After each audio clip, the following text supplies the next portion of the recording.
When a player takes a bump then hits the ground in agony, they usually sprint down the pitch completely fine moments later. And then there is the slow substitution. A departing player takes a leisurely, meandering walk toward the bench to burn off valuable seconds. You'll also see goalkeepers trap the ball under their arm, holding it casually for 20 seconds while the opposing team begs the referee to resume play. This creates what analysts call dead time, minutes where the match clock keeps running, but zero actual football is being played. All of these behaviors are calculated psychological exploits. Teams actively weaponize the clock to break an opponent's rhythm and manipulate the pace of the game to their advantage. Players have developed behavioral exploits for confrontations, covering their mouths with their hands or jerseys. This masks their lips from broadcast cameras, hiding discriminatory language. The 2026 World Cup marks a point of departure for the sport. As the bracket grows to 48 teams, FIFA is pairing that expansion with an overhaul of its disciplinary framework. The governing body is deploying systemic patches to the rulebook to strip these exploits out of the sport and force a cleaner match. This tactical map highlights a new visual, referee-initiated countdown timer.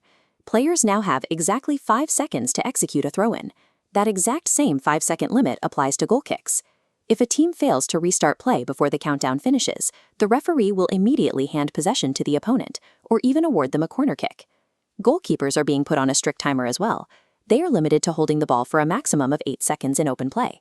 If a keeper holds the ball past that 8-second mark, the referee will award a corner kick to the opposing team from the nearest side of the field.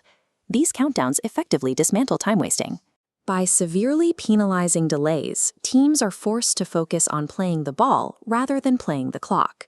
The slow walk to the bench is also gone. Substituted players now have just 10 seconds to leave the pitch, and they must exit through the nearest boundary line. If they fail to exit in time, their replacement is locked out. The offending team has to play with 10 men for a full minute of active play. Look at this timeline graphic representing a strict 60-second penalty box. Any outfield player receiving medical attention on the pitch must wait out that full minute on the sidelines after play resumes. Faking an injury to kill the opponent's momentum is no longer a viable tactic. It guarantees your own team will be at a mathematical disadvantage. FIFA Chief Refereeing Officer Pierluigi Collina has issued directives targeting toxic player conduct. Referees have a new red card penalty, specifically targeting players who cover their mouths during a confrontation with opponents or officials. They will apply the exact same red card penalty to players who try to execute walk-off protests. To enforce these rules accurately, FIFA expanded the powers of the video assistant referee. The system can now review and overturn incorrect second yellow cards.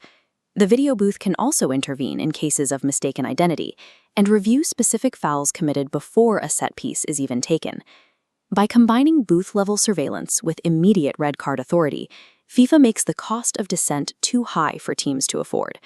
Compressing the time teams have to think, waste, or regroup creates a shift in match psychology, making the flow of play feel more frantic and relentless. But amidst this engineered high-speed aggression, FIFA is injecting a mandatory safety pause.